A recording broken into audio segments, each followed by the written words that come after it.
we will need a motion to exempt Tony from the personal attendance requirement. Tony, hi Tony, you're online. So moved. Good afternoon, Second. everyone. In favor? Aye. Any against? All right, Tony's included as an attendee. If I may just clarify for the record, because he's meeting one of the three exemptions allowed by the Open Meetings Act. Is there any public comment for this meeting? Has there been any public comment? Right. No public comments, because no requests for such. Are there any, you have the consent agenda, are there any items that any member wishes to remove? Yeah, I'd like to take off the work plan for discussion. Does that require a motion? No, I don't think so. All right, that item is removed for discussion. Wait, is that 1, 2, or 3? Where is that fit? The work plan, whatever that is. I'm not seeing it on the agenda. Which mayor? It's not on the consent agenda. Oh, I thought it's the MC staff report. Okay. It's part of the staff report. All right. So that means we can go ahead to the regular agenda, and we have that one item removed. So let's deal with that right now. First, you want to go ahead and approve the consent agenda with the item Yes. removed? I'll get things right. We need a motion to approve the consent agenda. So moved. A second. Second. All in favor? Any against? Hearing none, the consent agenda is approved, and we'll now deal with the item that was removed. So, Carl? Ray, I was hoping you could give us an update in terms of the unified condensed consolidated plan for the county and what's going on with that, and kind of where does that fall with regards to what's going on with the work and such. So Okay. that's my first question. Okay, and so it's the consolidated plan, right? Yeah. Okay. And this is the for the benefit of the commission members. Every 5 years, the city and the town, because they receive the CDBG funding, which is the Community Development Block Grant funding, and so they are required by HUD, Housing and Urban Development, the U.S. Department of Housing and Urban Development, for all the recipients of the CDBG funding to produce what they call the consolidated plan. And what it entails is it outlines what the goals and objectives, how they're meeting them, what different programs. So one is done a few years ago, because it's required of the city and the town. And a few years ago, MCRPC did help in that process. And to the extent that we got an award in terms of public participation, and a lot of work by one of our former staff members. And so there's a lot of work done. So 5 years later, one is due, I believe at the end of 2024. So we have started working with the city and the town staff, especially this CDBG and the grant folks and staff. So we just like a month or so ago, start meeting on a regular basis with this town and this city staff on that front. Now it's going to involve a lot of public engagement, and in fact, we meaning us, MCRPC staff and city and town staff have a meeting scheduled. We meet at least monthly, if not every 2 weeks, but we have meetings to lay out the public engagement plan, and so there will be, you'll see and hear more probably after the beginning of the year. We are in the process of laying out the plan for public engagement. And of course, that will involve survey and interviews and things like that. There will not be a consultant. It's going to be done in-house. And we, MCRPC staff, will again involve a lot on the public engagement, and then but the project, the consolidated plan, because they are accountable, the city and town are accountable to HUD. And so, but it's a joint effort. But the planning effort will have to be done. So we have about a year to have that done. And so we have started planning together with the town and the city staff on that. And again, for your information, say after the plan is adopted respectively by the city council and the town council, because they're two entities, there will be like annual action plan. You will hear in the news, you see on city council, town council agenda, they have like annual plans, like updates and status reports back to HUD. Not that they don't do that every month. In fact, MCRPC, we are sub-recipient of the CDBG funding, through the city and the town. That's why we got majority of the funding to fund our regional housing initiative because of the funding from the city and the town or the CDBG funding. So I don't know if that answer your question. So yes, work has been started, led by planning and CDBG staff of the city and the town, but we're working together closely with them. Good. And the other follow-up question had to do with the county regional planning or regional plan, the status of that at this point. Yeah, the regional comprehensive plans, although we haven't fully briefed the whole commission yet, but just a little bit with the executive committee. The last time we did it, it's a regional comprehensive plan. It's just for background information. The last one was done in 2009 for the countywide. The city and the town did theirs in, I think, 2015 and 2017. And so the county one was done in 2009. And from the planning, on the planning side, typically there's no specific time frame has to be updated. It depending on the localities and although the circumstances, the changes. So for our area, it's time to do an update because the 2020 census information came out, and then there are a lot of newer issues that we had to deal with, not just the pandemic, but also like we have solar power, wind farms in the county, development in the city and the town. Vivian's wasn't there in 2009. There's a lot of changes. And so it's time that we do an update.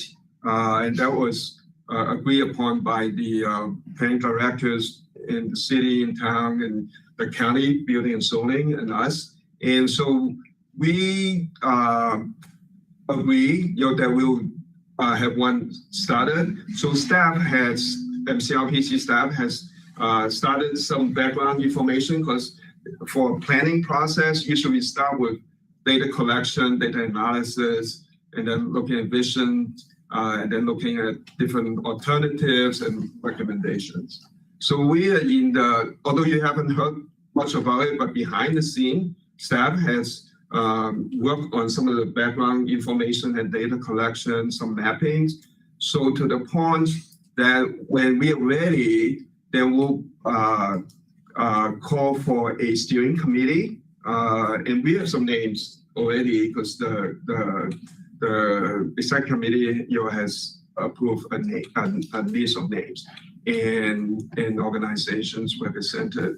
And so when we have the data that includes demographic data, land use, and a whole bunch of data as background, so that when they're ready and compile together, then we'll kick off with the steering committee and then have the planning process start with those steps. The reason you haven't heard much because normally if we just say, okay, we start the process and then we'll take 3-4 months to do the data collection, then it's like everything's quiet and there's no momentum to the process. Because once we start the process, there'll be public engagement, there'll be a lot of avenues that we get input not just from the rural urban area, not just Bloomington normal. A lot of focuses this round will be from the rural side. And because the city and the town, they had their comprehensive plan updated, and, only 5-7 years ago. And from talking to the planning staff, they thought an update basically on the land use would suffice. But then from a planning perspective, we look at the whole region, not just the urban and the rural, but how they interact, right? How the people may be moving around, not just necessarily for where they live, but how do they commute to work, to go to the airport, right? From the rural area for freight, looking at people go out to the rural area for recreation, for example, or people coming into town for shopping, for medical appointments, and education. So there are lots of different topics. Our MCRPC staff have kind of outlined, and then we are kind of tackling on the data collection. And so when we have those information and mapping put together, then we can announce, it's a kickoff. Then we'll keep the momentum going, get the public engaged, get all the stakeholders engaged, and then the whole process we anticipate for a typical regional type of comprehensive plan of this size in terms of land area, and this being the largest county in the state of Illinois, land area-wise. 1.5 to 2 years is not unusual. Just for smaller communities, the city and the town, even their own process, just one community, it took, 1.5 years or something. So just give you a sense of what's to come. But again, not that we don't want to give you updates, but not a whole lot of updates because we're doing a lot of behind the scene data collection. But when we get going, you'll hear a lot more, and they will be put on the agenda for the update. Great. Thank you. Oh, no problem. Appreciate it. All right, the next item is the presentation from Melissa Hahn, who's representing the City of Bloomington, Department of Economic and Community Development.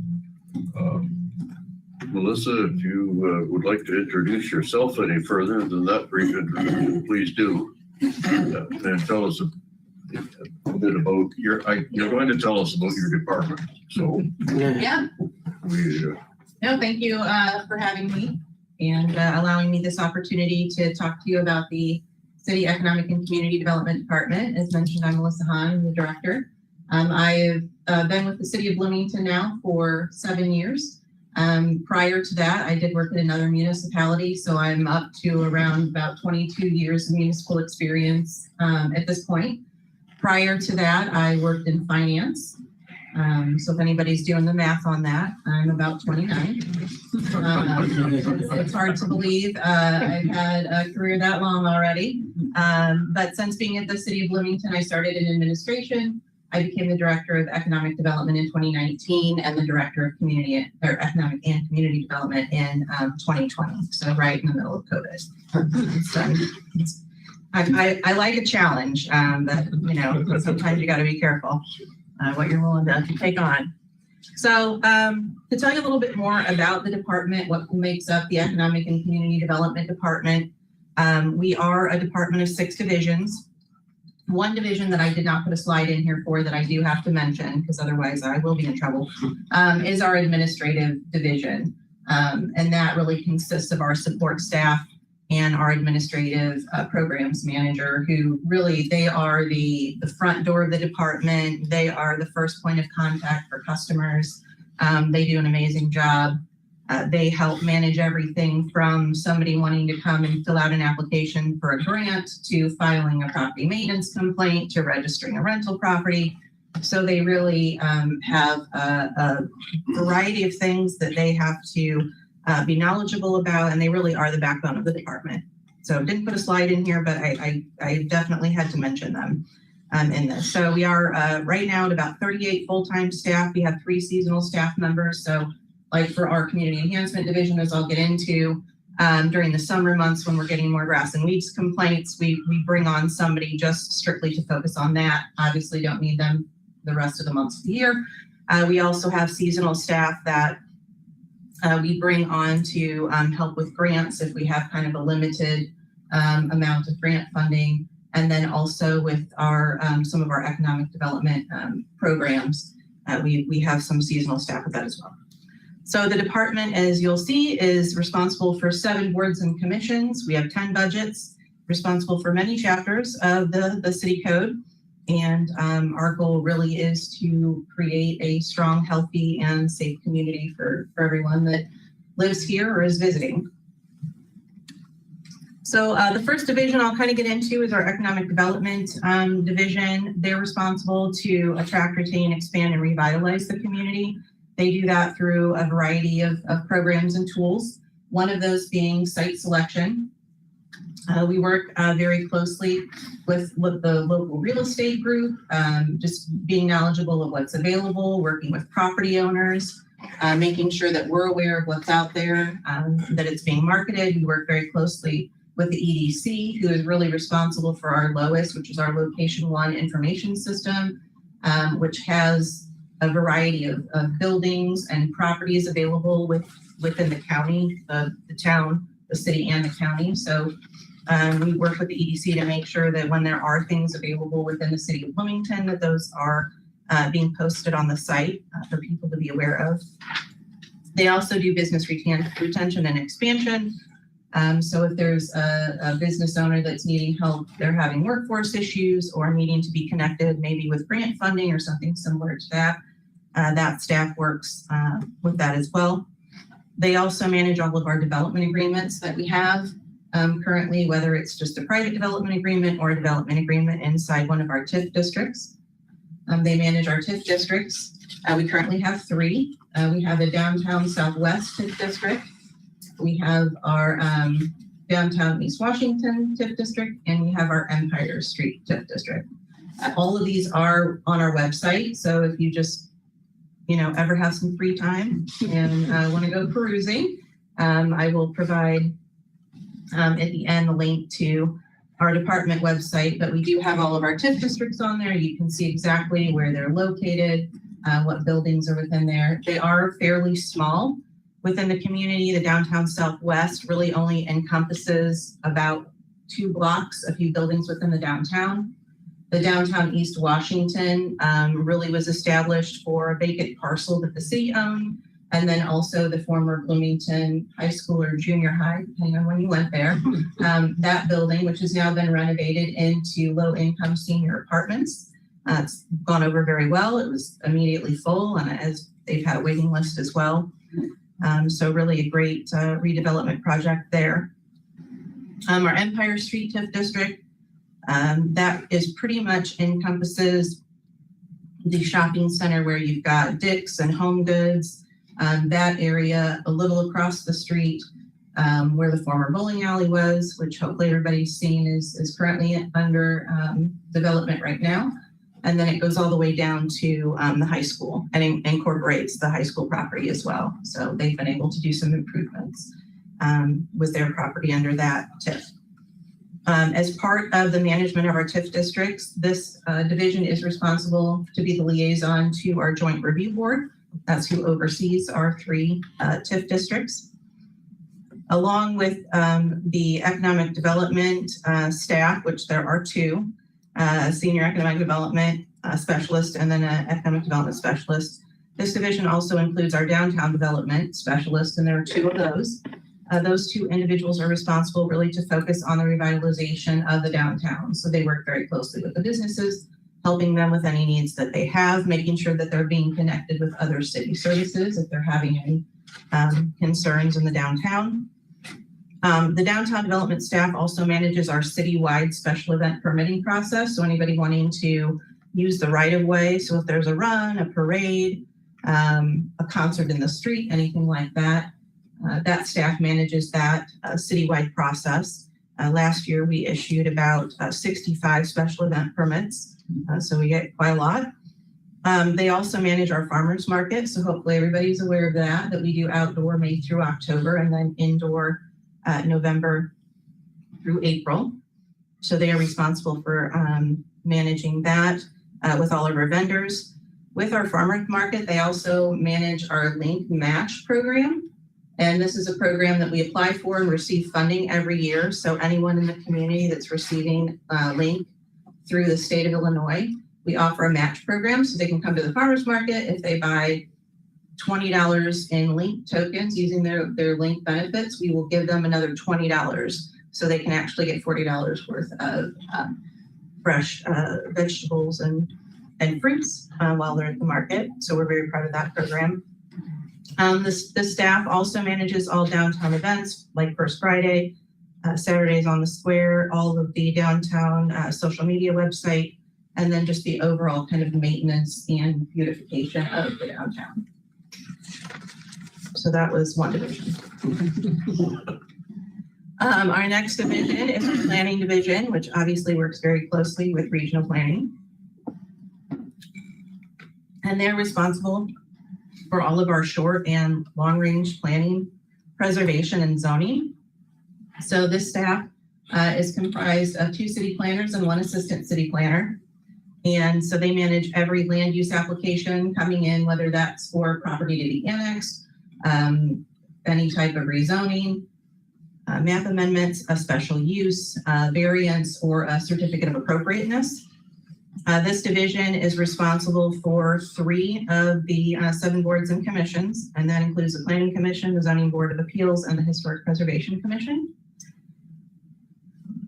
They are also responsible for 2 city-funded preservation grant programs, the RUST and the FUNK grants. These are, as I mentioned, funded by the city every year. The RUST grant is specifically for downtown buildings, for the preservation of our historic buildings in the downtown. We budget about $125,000 annually for that program, and we do grants of up to 50% or a maximum of $25,000 for those grants. The FUNK grants are for owners of historic residential properties throughout the city, and we budget about $55,000 every year for that program, and we do grants up to about $5,000. The commission does have a little bit of wiggle room within those, but that's just kind of the standard funding for those programs. This division is also responsible for the comprehensive plan and our community preservation plan. As Ray mentioned, our comprehensive plan was adopted in 2015. It is a 20-year plan that runs through 2035. With all the growth and development, we are hoping to, if things slow down here a little bit, to hopefully do some updates, just kind of a touch point of where are we with the plan that we have, how are things trending, the way that we've mapped it out as far as zoning, is that really the way development is trending?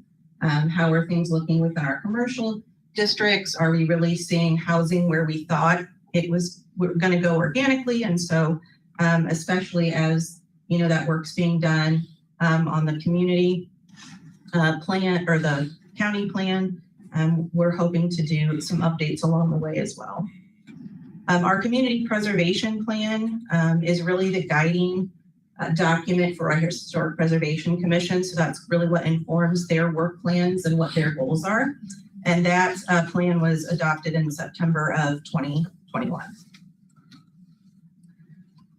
And then we have our building safety division, and this division is responsible for all residential and commercial building standards, and really their focus is safety. I mean, we're all interested in safety, but definitely that is their focal point for what they're doing in that division. So anything related to residential, commercial construction, all permits, plan reviews, inspections, certificate of occupancy is being done within that division. So that could be new construction, alteration, maintenance, change of use.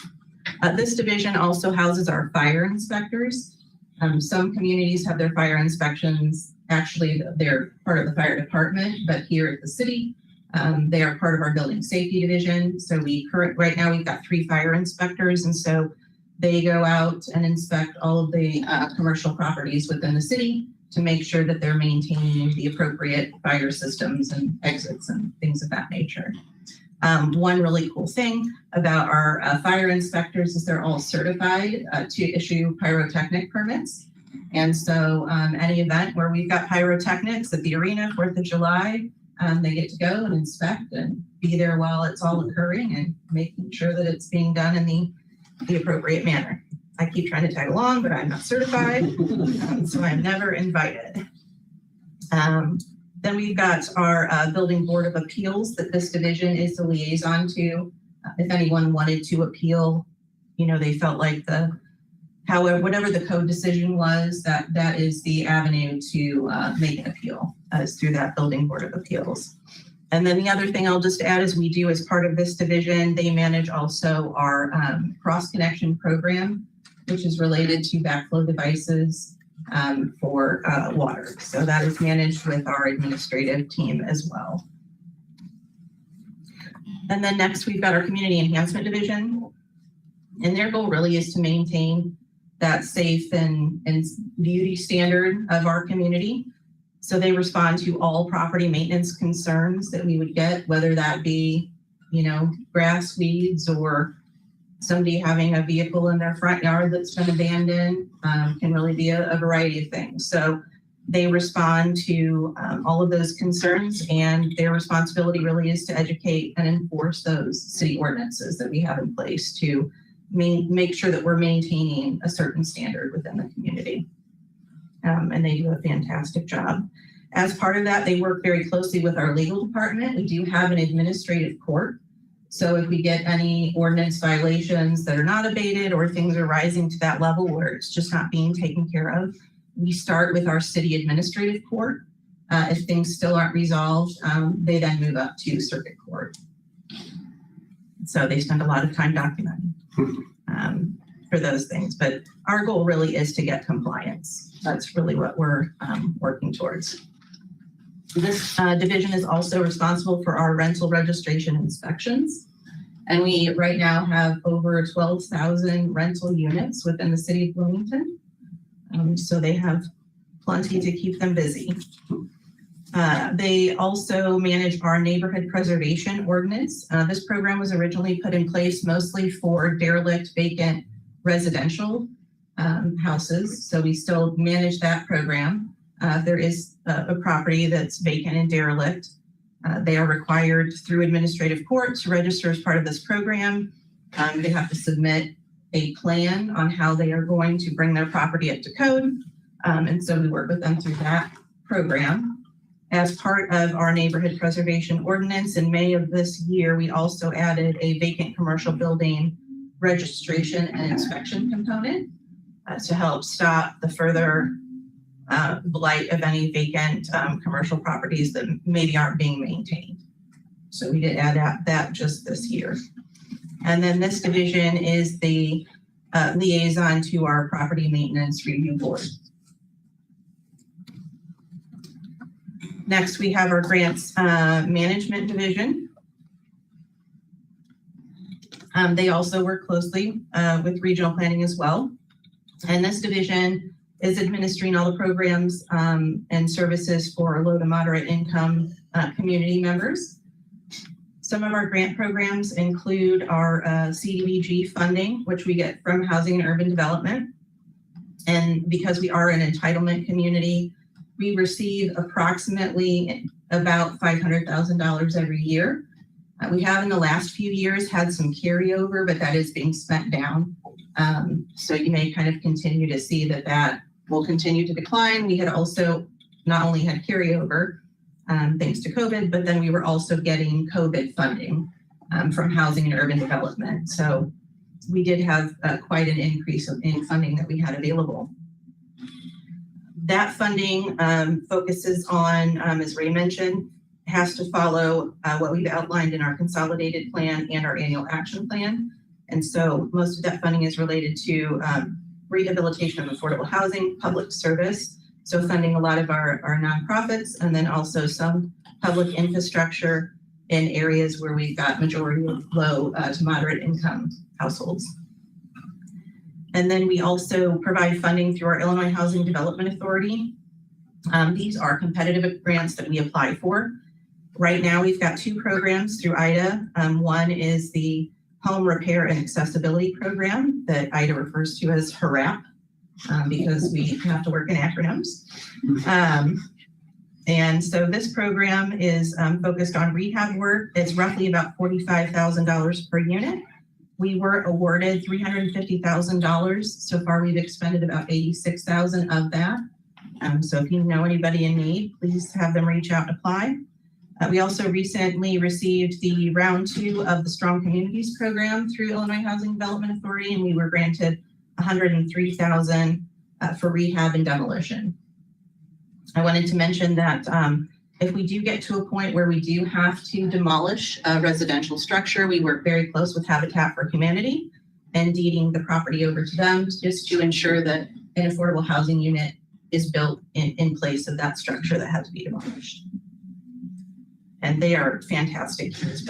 I found it completely just amazing how many houses they've been able to do. I think one year we might have even had like 4 houses that Habitat did within 1 year. So they are quite an amazing program. And we also have our John M. Scott Trust. This is very unusual that the city would become the holder of a trust. It was left to provide healthcare services for individuals in need within the city of Bloomington. So the city is currently managing that trust. It's roughly about $14 million. And we are able to distribute anywhere from about $700,000 to $900,000 in grants every year through that program. And it's for organizations that are providing healthcare related services to McLean County residents who are at or below 185% of the federal poverty level. So that program is countywide. It's not just restricted to the city of Bloomington. Whereas like our CDBG funding, because we get funding and the town of Normal gets funding, we're restricted to stay within our corporate city limits. But with the John M. Scott Trust, it was left to the city as the trustee, but we do provide funding for organizations throughout McLean County. And as I said, the trust has done very well. The commission's been able to award quite a lot in grants. We also currently have a lead hazard control and healthy homes grant, and that was awarded through HUD. It had a bit of a slow start, but we are up and running now. I think we're on our 3rd home. We still have a lot to go, and we are looking for applicants. So if you know anyone who is concerned with lead, homeowner, renter, please have them apply for this program. And this is for interior lead abatement. So we want to get through as many applications as we can for that program. We did this year do ARPA nonprofit and ARPA housing rehabilitation grants. That was just a limited funding that we received through ARPA. That's the way the city council decided to allocate the funding that the city received. And so as part of that funding, we awarded a little over $1 million for nonprofits and a little over $1 million for housing rehabilitation grants. Very quickly, all of the nonprofit grants were awarded and the housing rehabilitation grants. I think there's still a little bit of funding left. So if you know anybody who might qualify, please have them reach out, but that's gone fairly quickly as well. And we try to stack as much of that as we can to really get the most bang for our buck with all the programs that we currently have. This division also manages our overhead sewer program. Once again, this is a city-funded program. There's about $50,000 allocated every year, and it's for individuals who are experiencing backflow issues through the sewer coming up through the basement. And so they can apply for that program with the city. It's about $5,000 in funding to receive a grant through that program. And then also, as Ray mentioned, the division is responsible for the consolidated plan. So we're working on that. I think our current one expires in April of 2025. So as Ray mentioned, staff has started getting together, working on what that citizen participation is going to look like and how we're going to move forward to get our plan together. And then every year we do the annual action plan, which is required by HUD. And then we also do our consolidated annual performance and evaluation report that we do at the end of the year to show how we met the goals of our annual action plan. So you can always tune into council and hear those every year if you're interested. And then this division is responsible to be the liaison to the John M. Scott Trust Commission, who oversees the John M. Scott. All right, so now we are to highlights, finally through all those divisions. This was provided at a previous council meeting, but I just thought I would share kind of some of the things that were accomplished last calendar year. We haven't finished this calendar year yet, so we don't have all of our accomplishments. But we really do have a great team, really accomplishing some amazing things here in the city of Bloomington. So I wanted to highlight that because it really is about the staff and the frontline people and boots on the ground. And we were able to create an amazing partnership with Ferrero and not only get the first North American chocolate factory, but also the first Kinder Bueno factory outside of Europe. So it's just been an amazing experience to work with them. The downtown staff did 83 events in 2022, and we're up to about 88 for 2023. So no one should ever say there's nothing to do in Bloomington. There's a lot. Hopefully you're coming downtown for a lot of those. As I mentioned, we're very proud of our Link Match program. We awarded over $16,000 in Link Match in calendar year 2022, issued over 7,000 building permits with a total construction valuation of $164 million. Just amazing growth for our community. They did over 5,000 building inspections and over 2,000 property maintenance inspections. And as you can see, we awarded quite a lot in grant funding for the community, for those that need it the most. And that's all I have. So I just want to thank you all. Hopefully I didn't rush through that too quickly. I did include my contact information. How'd I do, Carl? No, did great. All right. I do have a habit of taking off and talking too fast. That was a lot of material, Melissa. Thank you. Does anybody have any questions for Melissa? I have one. Do we measure who comes downtown? Mhm. Farmers market or whatever? Where do they come from? I think mostly, I mean, I've not looked recently, but I mean, we kind of get the local surrounding Peoria, Champaign, Urbana, Springfield. Just a perception on my part, Melissa, I've said this to you before, and I think it's easy for the inner community to participate in farmers market or restaurants or shopping or whatever. We're creatures of driving to work and driving to church and driving home.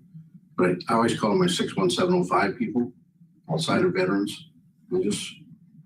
My perception is that we need to find a way to bring those 61705 people into 04. And I don't have anything to base that on, but a lot of people don't appreciate what is downtown and how far it's come in the last few years. Either farmers market or shopping or restaurants, whatever the case might be. So, Yeah.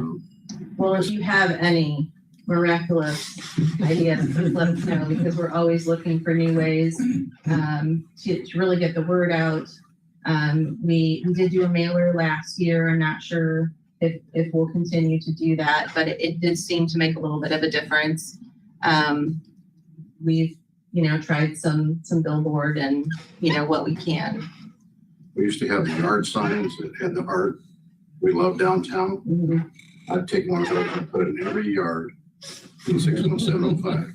You just have to be careful because those inspectors, when they end up in the right of way, are very upset. Back to them when they're in the right of way. Those come a long ways, thank you. Thank you. Anything else, anyone? Yeah, you mentioned the number of rental units. Are owners of Airbnbs and vacation properties required to register? Yes. What are those numbers? I don't know currently where we are. I would say it's not a lot. I mean, it's definitely less than 100. I mean, if not fewer than that. I think there was a concern there was going to be an uptick, and I think it's kind of maybe fallen off a little bit. But they are required to register as part of our rental registration program. So they just go in and fill it out. They just mark that it's a short-term rental. And then there is the tax component along with that. And But how they're long required can it to be be. rented to be considered short-term? So it would be, I'm trying to remember what it says in the code. Okay, this is in the code. Yeah, I can't remember specifically if it's by day or month, but there is a time frame in there that determines whether it's considered short-term or a long-term rental.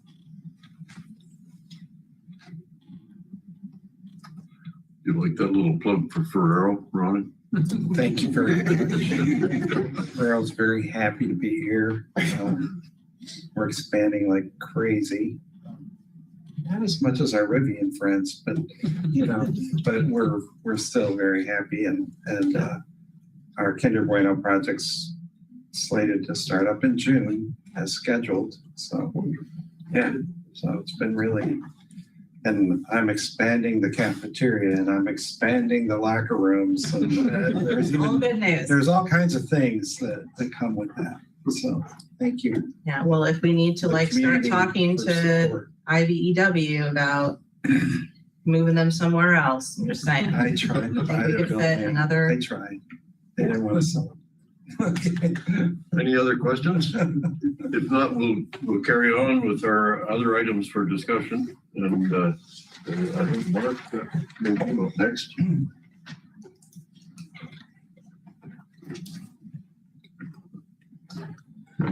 So for regional housing initiative updates, we'll start off with housing data and research for the state grant funded regional housing recovery plan. As part of the public engagement efforts, we launched our housing needs survey, as you know. Those three languages of English, Spanish, and French, we ended up receiving about 1,200 household responses. MCRPC staff submitted our monthly DCEO RISE report, which included the work carried out during the last month, including data collection, survey outreach, and public forum planning. MCRPC staff met with the Housing Assistance Coalition to identify housing data available for the housing recovery plan. And the next steering committee meeting is scheduled for tomorrow. In terms of other work on housing data and research, MCRPC staff released the updated white paper area median income in McLean County on our website back on November 27th. MCRPC staff is now working with the city, town, and DHA in the 5-year update of the CDBG consolidated plan for 25-29. MCRPC staff attended the Supportive Housing Providers Association conference in Normal back in November. And MCRPC staff submitted the CDBG report for the town of Normal for Q3 with the mid-year review inspection completed with the town of Normal. Thank you, Katie, for all your help there. MCRPC staff is among the local delegation that attended the Invest Health National Conference in Nashville, engaged with peer groups from medium-sized cities across the country and discussed affordable housing solutions. And then last but not least, we have local updates. MCRPC staff co-hosted a listening session with Mercy Housing Lakefront, a nonprofit affordable housing developer and service provider based in Chicago, with the local Housing Assistance Coalition, co-chaired by United Way and Prairie State. This meeting included a presentation from Mercy Housing Lakefront with a subsequent question and answer forum. Local partners in the coalition discussed project scope possibilities and potential local partnerships. And MCRPC staff, of course, facilitated our monthly Regional Housing Initiative staff meeting back on November 20. So. Thank you, Mark. Any questions?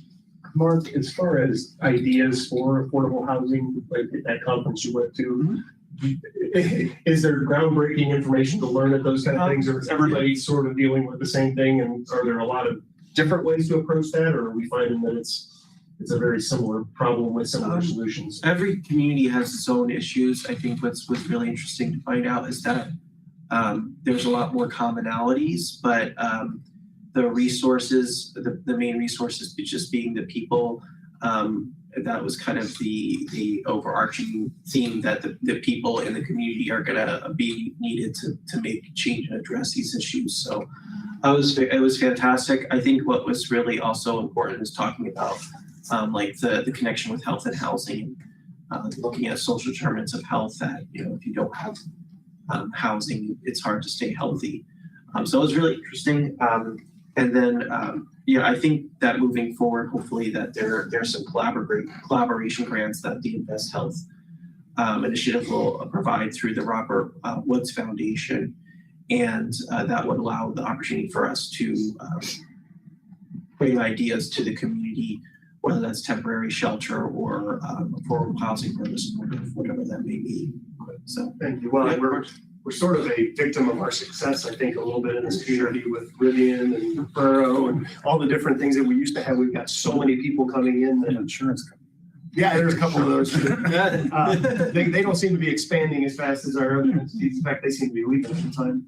But the concern over affordable housing, and I mean, anywhere from those folks that have been in that fight for a long time to people that didn't used to be in that, it's I don't know, it's a scary thing. It's reaching out to families that used to thought they had a place to live and a place to go until they got their lease renewed and realized that I can't no longer afford, this.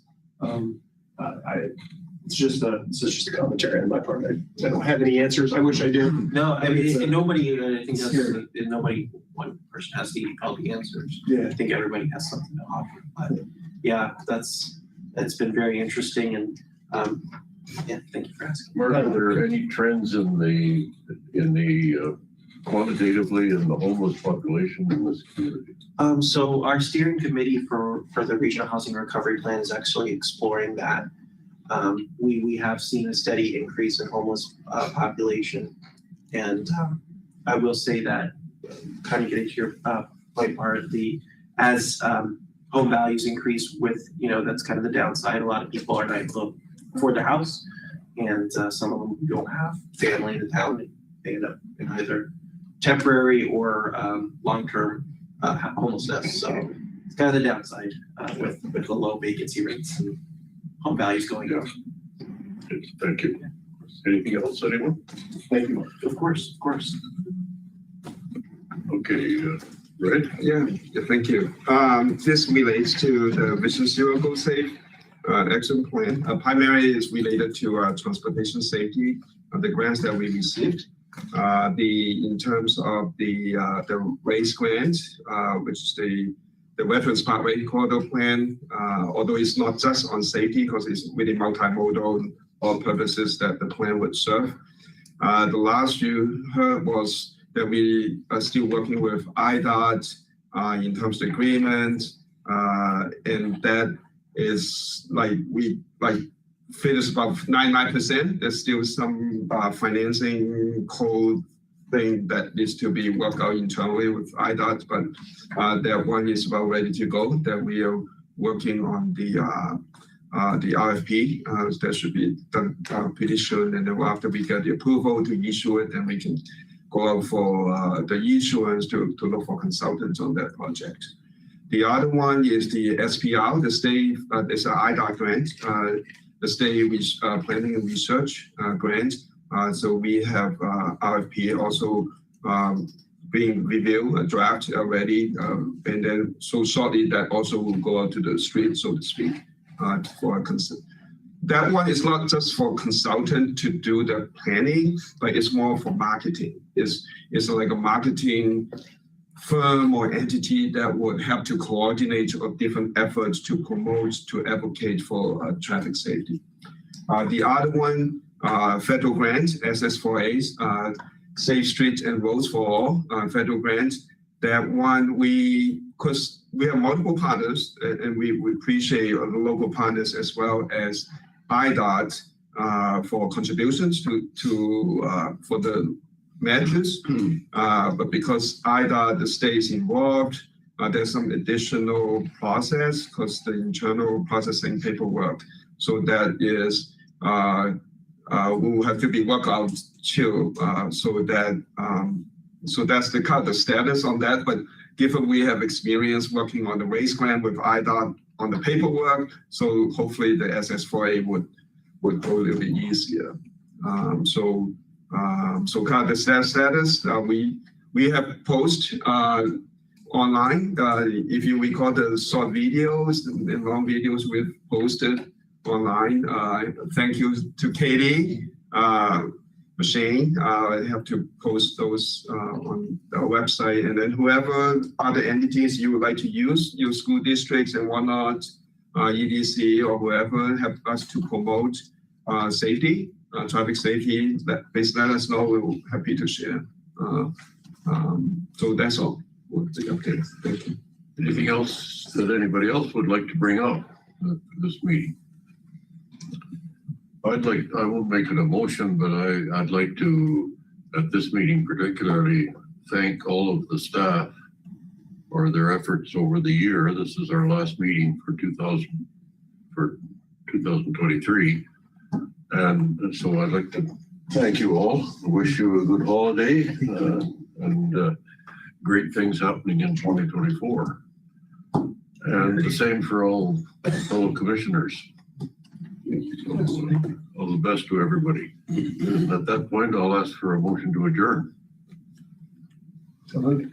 Seconder? Second. All in favor? Against? We are adjourned. And I thank you all. I found it, short-term rentals less than 30 days. That's what I wanted to say. I was like, no, I don't know if that's what it is.